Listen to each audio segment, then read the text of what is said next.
వృషభ రాశిలో జన్మించినటువంటి వారికి ఈ పరాభవ నామ సంవత్సరంలో ఆదాయం 5, వ్యయం 14, రాజ్యపూజ్యం 5, అవమానం 4. దీన్ని బట్టి ఆశించిన మేర కంటే ఎక్కువగా కష్టపడాలి, శ్రమ కోర్చాలి అనేటువంటి విషయాన్ని మనం తెలుసుకోవచ్చు. ఇక ఈ యొక్క వృషభ రాశి వారికి శని అత్యంత యోగప్రదుడుగా లాభస్థానంలో ఉండి ఈ సంవత్సరం అంతా కూడాను యోగకరుడుగా ఉండబోతున్నాడు. అలాగే మే 31వ తారీఖు వరకు గురువు మిథున రాశిలో సంచారం చేస్తూ ఉండడం, ఈ కారణం చేత ప్రధానంగా అత్యంత యోగ అవయోగాలను ఇచ్చేటువంటి శని గురువులు ఇద్దరు కూడాను మీకు యోగ స్థానంలో స్థితి పొంది ఉండడం, ఈ సంవత్సరం డిసెంబర్ 5వ తారీఖు వరకు రాహువు దశమ స్థానంలోనే ఉండడం, అలాగే కేతువు చతుర్థ స్థానంలో కొంత అవయోగాన్ని కలగచేసిన ప్రధానమైనటువంటి గ్రహాలు అనుకూలంగా ఉన్నటువంటి కారణం చేత ఏ పనైనా చెయ్యాలి, కొత్తగా ఏదైనా ప్రారంభించాలి, ఒక వృత్తి కావచ్చు, ఉద్యోగం కావచ్చు, లేదా వ్యాపారం కావచ్చు, నూతన ఉద్యోగంలో ప్రవేశం గురించి కావచ్చు, ఇలా ఏదైనా ఒక కొత్తదిగా ప్రారంభించాలని అనుకుంటే ఆలోచించినటువంటి మరుక్షణంలోనే ప్రయత్నంలో మొదలు పెట్టడం, ఇంప్లిమెంటేషన్ చేయడం అనేటువంటిది మే 31 లోపల చేసుకుంటే గ్రహాలు అనుకూలంగా ఉన్నటువంటి కారణం చేత మీ ప్రయత్నము మొదలుపెట్టినటువంటి దారభ్యత నిరాటంకంగా ఆగకుండా సాగిపోతుంది. కాబట్టి దయచేసి చెప్తున్నానండి, ఈ వృషభ రాశిలో జన్మించినటువంటి వాళ్ళకి యోగ కాలము మే 31వ తారీఖు వరకు సంపూర్ణముగా బలముగా ఉంటుంది. ఇక తదనంతరం గురువు జూన్ 1 నుంచి అక్టోబర్ 30 వరకు కర్కాటక రాశిలో ఉచ్చస్థితిలో పొంది ఉన్నటువంటి కారణం చేత ప్రధానంగా కాన్స్టిపేషన్ ప్రాబ్లమ్స్, డైజెషన్ ప్రాబ్లమ్స్ ఉండడం, అలాగే మీరు ఇతరుల యొక్క మాటలను నమ్మి మోసపోవడం కానీ, ఇతరుల వలన మోసగింపబడడం కానీ జరుగుతుంది. అంతేకాకుండా ప్రధానంగా కుటుంబ సభ్యులతో వాగ్వివాదాలు ఈ గురు ప్రభావం అనుకూలంగా లేని కారణం చేత ఉత్పన్నమవుతాయి. అనవసరమైనటువంటి ఖర్చులు ఎక్కువగా జూన్ 1 నుంచి అక్టోబర్ 30వ తారీఖు వరకు కర్కాటక రాశిలో గురు సంచార ప్రభావంలో కలుగుతుంది. ఇక అక్టోబర్ 31 నుంచి జూన్ 24వ తారీఖు వరకు ఏదైతే సమయం ఉందో ఈ సమయం అర్ధాష్టమ గురు ప్రభావము, ఇది అంత అనుకూలము కాదు. దీని ప్రభావం వలన ప్రధానంగా గృహ మార్పులు చోటు చేసుకుంటాయి. అద్దెంలో ఉన్నవాళ్ళు గృహాన్ని మార్చాల్సి వస్తుంది. అలాగే కొంత ఆస్తి నష్టం జరిగేటువంటి అవకాశము, తల్లిగారి ఆరోగ్యం పట్ల శ్రద్ధ వహించాల్సినటువంటి అవసరము. అంతేకాకుండా ఈ అక్టోబర్ 31 నుంచి జనవరి 24వ తారీఖు వరకు ఉన్నటువంటి సమయము ముఖ్యంగా ఏ పని చేసినా ఆ పనిలో ప్రశాంతతని కోల్పోతారు, తృప్తి ఉండదు, మీకు మీరే సాటిస్ఫై కాలేరు. కాబట్టి చేసిన పనినే మళ్ళీ చేయాల్సినటువంటి పరిస్థితి ఎదురవుతుంది, వృధా సమయము అవుతుంది అనే విషయాన్ని గుర్తుపెట్టుకోవాలి. ఇక జనవరి 24 నుంచి వచ్చే సంవత్సరం ఉగాది వరకు మళ్ళీ కర్కాటక రాశిలోనే స్థితి పొంది ఉండడం, ఈ కారణం చేత ఈ సమయం కూడా బలీయంగా ఉంటుంది. ఎందుకంటే వక్రీకరించినటువంటి గురు ప్రభావం చేత బలీయమైనటువంటి పరిస్థితి ఉంటుంది. కాబట్టి అన్ని విధాలుగా శుభకరం అనంటే ఈ గురువు మే 31వ తారీఖు వరకు మిథునంలో ఉండగానే మీ పనులన్నీ కూడా చక్కబెట్టుకోండి. ఇతరుల వలన నిందలు చేయలేని పనులకి నిందలు మోయాల్సి వస్తుంది. అంతేకాకుండా ఆరోగ్యం పట్ల కూడాను జాగ్రత్త పడాల్సినటువంటి సమయం ఈ వృషభ రాశి వారికి ఉంటుంది అని చెప్పవచ్చు. అంతేకాకుండా ప్రధానంగా వీక్షించేటువంటి ప్రేక్షకుల్లో కూడా ఈ సంబంధించినటువంటి ఉద్యోగ సంబంధముగా ఎప్పుడు ఏ సమయంలో ఉద్యోగం మారాలి, నిరుద్యోగస్తులకు ఎప్పుడు ఉద్యోగం లభిస్తున్న విషయాల గురించి తెలియజేసుకునే ప్రయత్నం చేద్దాం. ప్రధానంగా వీక్షించేటువంటి ప్రేక్షకుల్లో ఈ సంబంధించినటువంటి నవగ్రహాల యొక్క అనుగ్రహం ఉంటేనే ఏ పనైనప్పటికీ కూడాను మనం విజయాన్ని సాధించగలుగుతాము. ప్రతి మనిషికి కూడా యోగం కావాలన్నా, అవయోగం జరగాలన్నా నవగ్రహాల యొక్క అనుగ్రహమే. కావున ఇట్టి నవగ్రహాల సంపూర్ణ అనుగ్రహం ఈ పరాభవనామ సంవత్సరంలో 12 రాశులలో జన్మించినటువంటి వారికి ఉండాలనే సదుద్దేశముతో ఏప్రిల్ 1 చైత్ర పౌర్ణమి రోజున అత్యంత శీఘ్ర ఫలితాలను ఇచ్చేటువంటి హస్త నక్షత్రం ఉన్నటువంటి రోజున మన పీఠం ఆధ్వర్యంలో సాయంకాలం 6 గంటలకి సర్వదోష నివారణ పూజల హోమాలలో భాగంగా నవగ్రహ పాశుపత హోమము, ఆరోగ్యం కోసం మృత్యుంజయం, సర్వకార్యములలో జయం పొందడం కోసం సుదర్శన హోమము, సర్వశాంతికి రుద్ర హోమము, అలాగే ఆర్థిక దాంపత్య అభివృద్ధి, వివాహము జరగడం కోసం ఈ సంబంధించినటువంటి లక్ష్మీ మూలమంత్ర సంప్రతి లక్ష్మీ సూక్త హోమాదులు జరిపించి శక్తిపాతం చేసినటువంటి కరుంగలి మాల ఇవ్వడం జరుగుతుంది. అవకాశం ఉన్నటువంటి వాళ్ళు ఈ కార్యక్రమంలో కనిపించే నెంబర్కి కాంటాక్ట్ చేసి పూర్తి వివరాలు తెలుసుకోవచ్చు. ఏప్రిల్ 1వ తారీఖు మధ్యాహ్నం 3 గంటల లోపల మీరు గోత్రనామాదులు నమోదు చేసుకోవచ్చు. ఇక గమనించుకున్నట్లయితే ఈ వృషభ రాశిలో జన్మించినటువంటి వారికి ప్రధానంగా 17 జూలై నుంచి 16 ఆగస్టు వరకు ఉన్నటువంటి సమయం అనుకూలముగా ఉంటుంది. అంతేకాకుండా 18 అక్టోబర్ నుంచి 16 నవంబర్ వరకు ఉన్నటువంటి సమయం కూడా అనుకూలమే. నిరుద్యోగస్తులకి ఉద్యోగం, ఉద్యోగార్థులకి మరియు ఉద్యోగ మార్పుకి ఇది సమయం.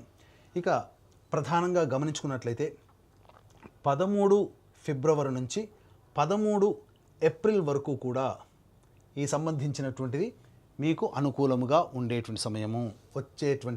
అనగా 14 మార్చి వరకు కూడా అనుకూలంగా ఉండే సమయం. ఎప్పటి నుంచి? 13 ఫిబ్రవరి నుంచి వచ్చే సంవత్సరం ఉగాది వరకు అనుకూలంగా ఉండేటువంటి సమయం. అయితే ఈ సంవత్సరం మార్చి 19వ తేదీన ప్రధానంగా చూసుకున్నట్లయితే మార్చి 19వ తేదీన నుంచి 13 ఏప్రిల్ వరకు అనుకూలంగా ఉండేటువంటి సమయం ఈ సంవత్సరం కూడా, అనగా 2026 సంవత్సరం. కాబట్టి అన్ని విధాలుగా ఈ చెప్పినటువంటి సమయంలో కనుక మీరు నిరుద్యోగస్తులకి ఉద్యోగం లభిస్తుంది. ఆల్రెడీ వేరే ఉద్యోగం చేస్తూ వేరే సంస్థల్లో కావాలనుకునే వాళ్ళకి సమయం అనుకూలం చెప్పినది. అలాగే ఉన్న సంస్థల్లో ప్రమోషన్స్ కానీ లేకపోతే ఇంకా ఇతరత్ర వేరే ప్రముఖ బాధ్యతలు మీకు రావడం కానీ ఈ సమయం అనుకూలంగా ఉంటుంది. ఇక వృషభ రాశిలో జన్మించినటువంటి వారికి ప్రధానంగా 2 ఏప్రిల్ నుంచి 10 మే వరకు ఉన్నటువంటి సమయం కుజగ్రహ సంచార ప్రభావంలో అన్ని విధాలుగా ఎన్ని ఒడిదుడుకులున్నా గట్టెక్కించగలుగుతాడు కుజగ్రహ ప్రభావం. కాబట్టి అన్ని ప్రయత్నాల్లో ఈ కుజుడు కొంత యోగిస్తాడు. 11 మే నుంచి 19 జూన్ వరకు ఉన్నటువంటి ఈ సమయం ఏదైతే ఉంటుందో ఇది అత్యంత కీలకం. ఈ సమయంలో భాగస్వాములతో కానీ జీవిత భాగస్వామితో కానీ పొరపచ్చాలు వచ్చే అవకాశం ఉంటుంది. ధన నష్టం అధికంగా ఉంటుంది. కాబట్టి ఎవరికి కూడా ఈ సమయంలో మీరు అప్పుగా ఇవ్వకండి, మళ్ళీ తిరిగి రాదు. అలాగే అన్ని విధాలుగా ఆటంకాలు అనేటువంటి ప్రతి ప్రయత్నంలో ఉంటాయి. కాబట్టి ఓర్పు సహనం ఈ సమయంలో మీకు ఉండాలి. ఇక 20 జూన్ నుంచి 1 ఆగస్టు ఈ మధ్యకాలం ఏదైతే ఉంటుందో అది తుందుడుకు స్వభావము, అన్ని విధాలుగా ముందడుగు వేసేటువంటి స్వభావము, తొందరపాటు నిర్ణయాలు తీసుకునేటువంటి స్థితి, ఇవన్నీ కూడా ఈ 20 జూన్ నుంచి 1 ఆగస్టు మధ్యకాలంలో మీకు కలుగుతాయి. కాబట్టి పెద్దవాళ్ళ యొక్క సలహాలు సూచనలు ఈ సమయంలో పాటించి నిర్ణయం తీసుకోండి. 1 ఆగస్టు నుంచి 17 సెప్టెంబర్ వరకు ఉన్నటువంటి ఈ సమయం ఏదైతే ఉంటుందో ఆ సమయంలో మీ యొక్క మాట వలన ఎదుటి వాళ్ళకి ఇబ్బంది కలగడం, తద్వారా శత్రువులు పెరుగుతారు, ధన నష్టం జరుగుతుంది, కుటుంబ సభ్యులతో మీకు వాగ్వివాదాలు జరుగుతాయి. కాబట్టి సంయమనం పాటించి లౌక్యాన్ని ప్రదర్శించండి. 18 సెప్టెంబర్ నుంచి 11 నవంబర్ వరకు ఉన్నటువంటి ఈ సమయం ఏదైతే ఉంటుందో అన్ని విధాలుగా యోగదాయకంగా ఉన్నట్టు కనిపిస్తుంది ఈ సమయం. కానీ మీకు మీరే విత్డ్రా అయిపోతారు ప్రతి పనులలో. అంటే మొదలుపెట్టినప్పుడు ఉన్నటువంటి ఉత్సాహము తర్వాత కొద్దిగా తగ్గిపోతుంది. ఆత్మవిశ్వాసంతో ముందడుగు వేస్తే ఈ సమయాన్ని కూడా మీరు చక్కగా అనుకూలంగా మరల్చుకోవచ్చు. కాకపోతే ఈ వృషభ రాశిలో జన్మించినటువంటి వారికి 12 నవంబర్ నుంచి 8 మార్చ్ వరకు ఉన్నటువంటి సమయం ఇది అత్యంత కీలకం. కుజుడు స్తంభించేటువంటి సమయం. ఈ సమయంలో ప్రధానంగా మీకు ఎలా ఉండబోతుంది అనంటే చేసేటువంటి వృత్తి ఉద్యోగ వ్యాపారాల్లో సంతోషం కనబడకపోవడం, తల్లిగారి ఆరోగ్యం పట్ల కొద్దిగా శ్రద్ధ వహించాల్సినటువంటి పరిస్థితి ఉండడం, అంతేకాకుండా వాహన ప్రమాదాలు జరగడం మరియు జీవిత భాగస్వామితో పొరపచ్చాలు వచ్చే అవకాశం ఉండడం, ఇవన్నీ కూడా ఈ సంబంధించినటువంటి 12 నవంబర్ నుంచి 8 మార్చి వరకు ఉండబోతుంది. కాబట్టి జాగ్రత్తలు పాటించండి. తర్వాత ఈ యొక్క వృషభ రాశిలో జన్మించినటువంటి పరిస్థితులు ఆ విధంగా గ్రహాల యొక్క ప్రభావాలను కలుగుతాయి. ఇక ఈ యొక్క వృషభ రాశిలో జన్మించినటువంటి రాజకీయ రంగ ప్రముఖులు ఎవరైతే ఉంటారో వారు ఆశించిన మేర శుభ ఫలితాలు పొందుతారు. ఏ పని చేసినా అనగా ఏదైనా ఎన్నికలలో పోటీ చేసినా మీరు ఖర్చు అయినప్పటికీ కూడా విజయాన్ని పొందుతారు. అధికారులు లేదా పార్టీ పెద్దల యొక్క అండదండలు మీకు కలగడం, తద్వారా అన్ని విధాలుగా మంచి జరుగుతుందని చెప్పవచ్చు. ఇక సినీ రంగము, electronic and printing media, social media, నాటక రంగంలో ఉన్నటువంటి వాళ్ళకి, నటులకి ప్రధానంగా ధనపరంగా సామాన్యమైనటువంటి పరిస్థితి వస్తుంది. కాకపోతే మిమ్మల్ని మోసం చేసే వాళ్ళు ఎక్కువగా ఉంటారు. కాబట్టి జాగ్రత్తలు పాటించండి. చెప్పినటువంటి సమయంలో కొత్తగా మొదలు పెట్టడానికి ప్రయత్నం చేయండి. తద్వారా మీరు లాభాల బాటలో ఉంటారు. ఆ సమయం మే 31 వరకు అనుకూలంగా ఉంటుంది ఉగాది నుంచి అని గుర్తుపెట్టుకోండి. ఇక ప్రధానంగా ఈ యొక్క వృషభ రాశిలో జన్మించినటువంటి రైతులకి ప్రధానంగా 2 పంటలు కూడా చక్కగానే ఉంటాయి. కానీ ఆశించిన మేర దిగుబడి అనేటువంటిది ఉండదు. రాబడి ఉంటుంది, దిగుబడి ఉంటుంది, కానీ ఖర్చులు అధికంగా ఉండడం వల్ల ఆ యొక్క లాభాన్ని మీరు ఎంజాయ్ చేయలేకపోతారు. అది ఆ విషయాన్ని మీరు గుర్తుపెట్టుకోండి.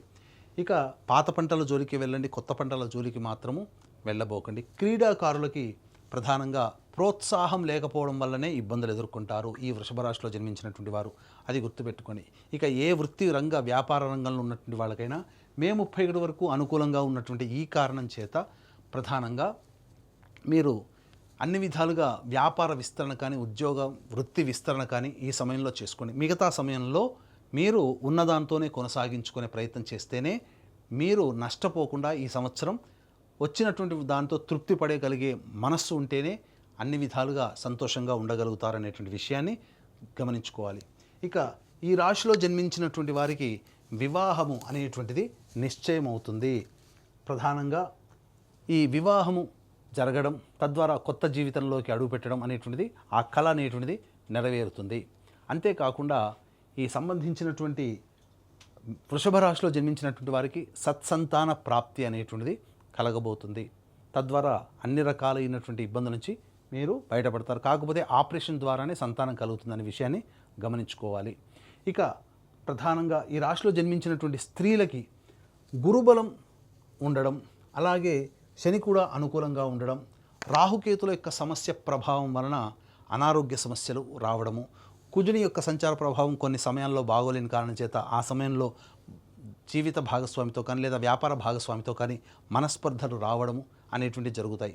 ఆశించిన మేర శుభ ఫలితాలు ఎదుటి వాళ్ళ నుంచి పొందడం కంటే మీ పని మీరు చేసుకోకపోవడం అనేటువంటిది ఈ రాశిలో జన్మించినటువంటి స్త్రీలు కనుక ప్రణాళికగా పెట్టుకుంటూ ముందుకు వెళితే మీరు కొంతవరకైనా ప్రశాంతంగా ఉండగలుగుతారు అనే విషయాన్ని గమనించుకోవాలి. ఎదుటి వాళ్ళని ఎప్పుడూ గుడ్డిగా నమ్మకండి. కొత్త వ్యక్తుల పరిచయం మీ జీవితంలో కొన్ని మార్పులకి పాట జరుగుతుంది. కానీ ఈ కొత్త పరిచయాలే మీ జీవితంలో కొన్ని వెనక్కి తీసుకోలేనటువంటి స్థితిని మీకు కలగజేస్తాయి.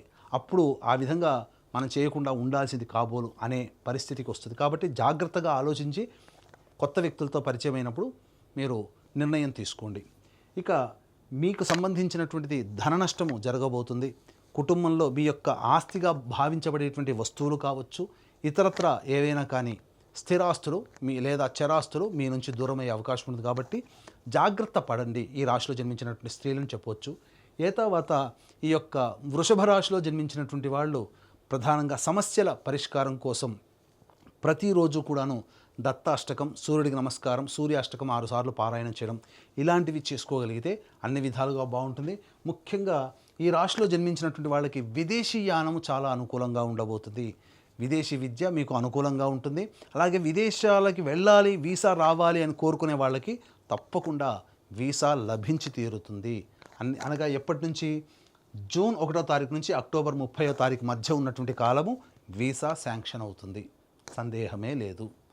ఇక ఈ సమస్యల పరిష్కారం కోసం చెప్పిన విధంగా పరిహారాలు పాటించండి. అలాగే వృషభ రాశితో పాటుగా 12 రాశిలో జన్మించినటువంటి వారికి ఈ సంవత్సరం అంతా సవ్యంగా జరగాలి, నవగ్రహాల అనుగ్రహంగా ఉండాలని కోసం మన పీఠం ఆధ్వర్యంలో ఏప్రిల్ 1వ తారీఖు రోజున సర్వదోష నివారణ పూజల హోమాలలో భాగంగా నవగ్రహ పాశుపత హోమం, మృత్యుంజయ హోమం, రుద్ర హోమం, సుదర్శన హోమం, లక్ష్మీ హోమాదు లాంటివి జరిపించి శక్తిపాతం చేసినటువంటి కరుంగలి మాల ఇవ్వడం జరుగుతుంది. ఏప్రిల్ 1వ తారీఖు మధ్యాహ్నం 3 గంటల లోపల మీరు గోత్రనామాదులు స్క్రీన్పై కనిపిస్తున్న నెంబర్కి కాంటాక్ట్ చేసి నమోదు చేసుకోవచ్చు. ఈ విధంగా చేయడం ద్వారా చెప్పిన విధంగా సలహాలు సూచనలు పాటించి మీకు వచ్చేటువంటి సమస్యల నుంచి అధిగమించాలంటే దైవానుగ్రహంకి ఏ విధంగా చెప్పబడ్డాయో ఆ విధంగా పాటించి మీ జీవితం పూలబాటలాగా జరగాలని ఆకాంక్షిస్తూ సర్వం శ్రీ ఉమామహేశ్వర పరబ్రహ్మార్పణమస్తు.